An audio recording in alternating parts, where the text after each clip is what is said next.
All right, let's get started. Okay. Okay. Hmm. This could be a problem.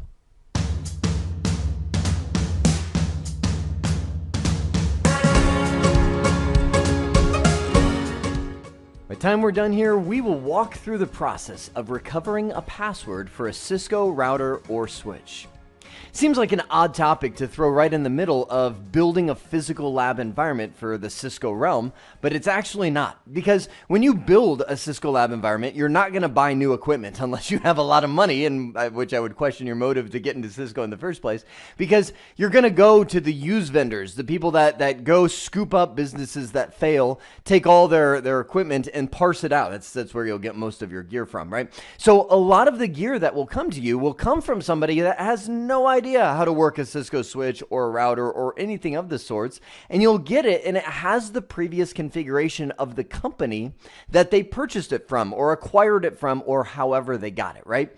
And I would say you're at the best possible place you can be. I love getting equipment from old companies and you recover the password and then you get to see their configuration, because you always learn something from looking at how other network engineers configured their devices. So the great news about password recovery is that you can do it without completely erasing the device. And I'm going to walk you through that right now. Now, even though I know you're probably just getting started in the realm of Cisco, there is a little prerequisite knowledge needed before we get here. I'm going to assume when you get here that you know what a console connection is and does. I actually created another skill called Connect and Navigate Cisco iOS or Internet Network Operating System. And inside of there are two specific videos. One that walks you through configuring a console connection in Windows, which is what I'm going to be using for this, and another that shows you how to configure a console connection for Mac OS. The other thing that I'm going to assume is that you're using a console cable that has the prolific chipset.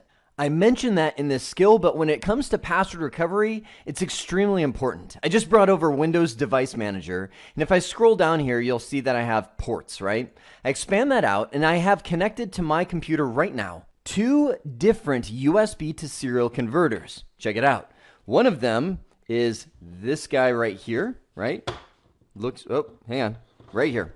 Looks the same, right? Looks kind of like this guy right here, but it's not. It's shinier. But this is actually one that I got for about $4.99 off of I don't even know where. This one, on the other hand, cost me $19. Difference? One uses the prolific chipset, and the other uses whatever CH340 is. The reason that I emphasize this right now is because this one does not support sending a break signal, which is going to be the key piece that you need to do password recovery over a USB to serial connection. When they created the driver for this guy, they just decided, we're not going to put that in there. And that'll cost you a lot of time, probably more time than the savings of $15 would have cost you if you would have just gone with the prolific chipset for your USB to serial converter. So before I dive right into the configuration, I'm going to go live with you on the Cisco gear. Here's the general process of password recovery. First thing, connect to the console port, and that's the prerequisite knowledge that I was hoping you would grab from the other skill. Second, reboot the device and send a break signal within the first 30 seconds-ish. And I say ish because different Cisco devices are different. Some of them will allow you to do it a little longer, some of them a little shorter. The key is you're breaking out of the normal boot process to get into a mode known as ROM monitor. ROM-mon is what you'll see in the prompt, which is before it actually boots to the operating system. Think of this as breaking out of your normal Windows boot process to get to a DOS prompt. Once you're into ROM-mon mode, you're going to modify the configuration register. Now, there is a ton that we could say about this. Think of this as the dip switches. You know, like when you're programming a garage door opener, those little tiny dip switches that set the code for how the garage door will open. Think of that as the dip switches for your boot process and some of the core settings of your device. The configuration register sets things like the console port speed, how fast it transmits, and can really mess things up. It sets where the device looks for its startup configuration, where it tries to find all the configuration that it's going to use to operate. And that's what we're going to try and ignore with this password recovery process. You set the configuration register to ignore the configuration, not delete it, just ignore it. Boot the process, recover your old configuration, resets the passwords. I know some of you are like, that sounds like step 4.1 and 0.2. Yeah, I kind of was like, let's just jam it all in there. You recover the configuration, meaning you don't want to lose your config. So recover it, reset your passwords, save the new configuration, and then change the configuration register back. I know, a lot of stuff, right? It'll make a lot of sense as I'm actually doing it. So let's go there together. All right, so I've plopped on over to my bank of Cisco equipment, and what I'm going to do is I'm going to plug the console cable back into that router that we were working on, and I'm going to flip it on. Now, I previously powered this off. Now, while we're waiting for that to boot, you can see I've got my console connection going right here, nothing coming out on the window. You can see it behind me on the television, so when it does something, let me know.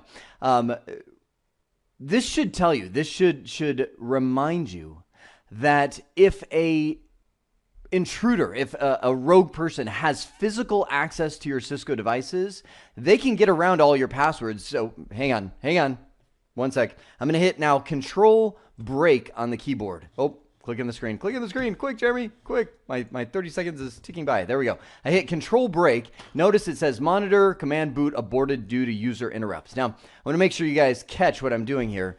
On the keyboard, it's literally Control Break. Now, what if your keyboard doesn't have a break command? Well, good news. Putty, if you click on this, it actually has a special command menu, which is kind of funny because it's a whole folder for one command, break. This will also send the break message over to your device and break it out of the output. So a lot of times you'll just find yourself clicking. There's no harm in hitting the break 1,000 times, so you can just sit there, tap while your device is booting to make sure that you get it into the ROM monitor mode. So we're there. Now what do we do? Well, keep in mind, ROM monitor is before any operating system has loaded, so it's got very basic functionality. I'm going to hit question mark and hit enter, and it shows all the commands that I can do. These are all primarily recovery commands. Like sometimes the flash will get corrupted on your Cisco device, and you have to do a TFTP download, meaning I can actually re-download an operating system and do an operating system recovery that way. You can also do X modem transfers. There's where you can upload using modem-like commands a new operating system to the device. So all of these are essentially ways to recover your operating system. We're after one command, and that is confreg. That's the configuration register. So watch what happens. I'm going to type in confreg and just hit the enter key, and it comes up and says, do you want to change this configuration? These are the core settings that the configuration register controls. And by the way, this is super important for you to see. 0x2102. I know, it's foreign right now. What's that all about? 0x2102 is the default configuration register, as in no settings are changed. And we could get into a whole bunch of stuff about the configuration register, and I'm biting my tongue because I want to, but I'm not going to. Every one of these numbers does something. Changing that 1 to a 2, for example, changing this 2 to a 4, they all do something that affect the router. I'm not going to go through all that because we could be talking for hours. The main thing I'm going to do right now is type in confreg. Oh, hang on. Confreg 0x2142. You could press confreg and go through the little prompts and say, do you want to change it? Yes, no, and answer all the questions. But when you get down to it, that's what we're trying to do. We're trying to change the configuration register to 2142 because I'll give you the meaning of this one thing. Changing from 0 to 4 literally says ignore the startup configuration on this device. And the startup configuration is what holds all the passwords. It's what holds the configuration for the interfaces and essentially all of the things that make your router or switch a router or switch that operates in your network environment. You're ignoring all that, so it's going to boot as if you just pulled it out of the box, but it didn't lose the configuration. Watch. I'm back in ROM on. I'm going to type in reset. And now it's going to boot with the configuration register 2142. I'm going to pause the video, let this go through its boot process, probably about 3 minutes, and I'll come back once it's back to the initial boot screen. Now, I want to remind you of where we are in the process while we're waiting for that thing to boot. We did this. We rebooted the device, sent a break signal, first 30-second. We've modified the configuration register. Anyone remember the value? 0x2142. 2142. The default is 0x2102. This is default. The top one is for password recovery. I'll just put PW right there. Make sure you stick that in your mind. That's pretty much the only thing you'll want to know off the top of your head about that configuration register. Now we're at step 4. And would you look at that? We're there. Now, I know I'm pulling right now from some of that prerequisite knowledge from the getting connected to Cisco devices. This is the prompt that you'll see when you first boot a router or switch and they have no configuration at all. So it looks like a blank device. I'll hit no. I don't want to enter the initial config dialog. You actually never want to go in the initial config dialog. It's loading. It's kind of powering on, if you will.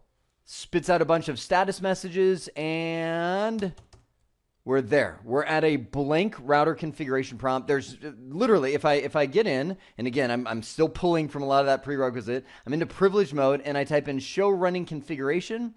This is all default. The host name is default. There's no IP addresses on any of the interfaces, but look at this.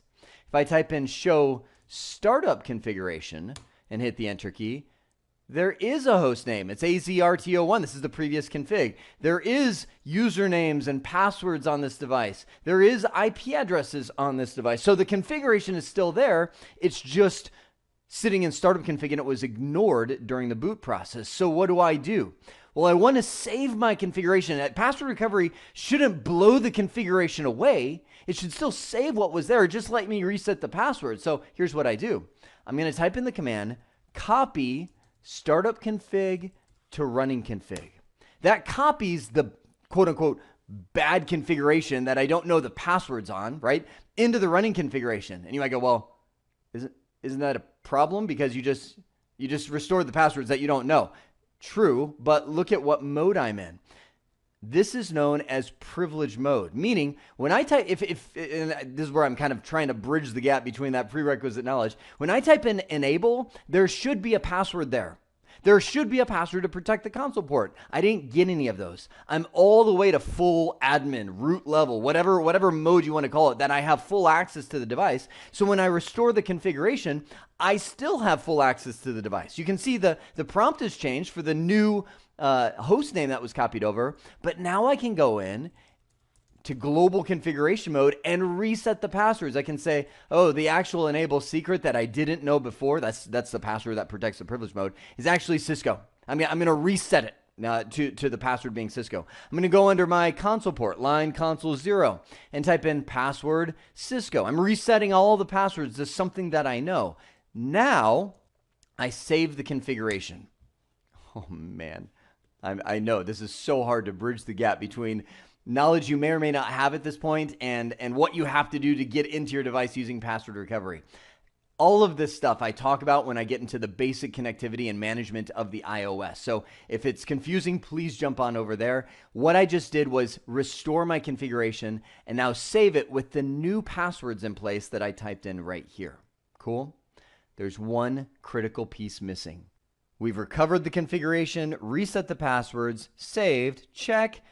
Don't forget to do this. It's so easy to do in the excitement of everything. We need to come back here and revert the configuration register. I'm going to type in show version because that's where you can see the configuration register right there at the bottom. See it?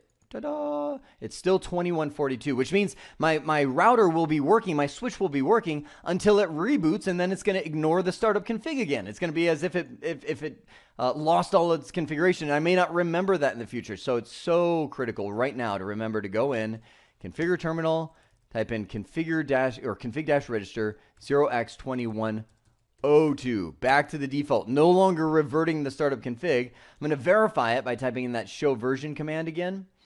And you can see right there, it says, by the way, the next time you reboot this device, it's going to go back to 2102, which will now remember the configuration. Will remember to look for the startup config with all the new passwords that I entered.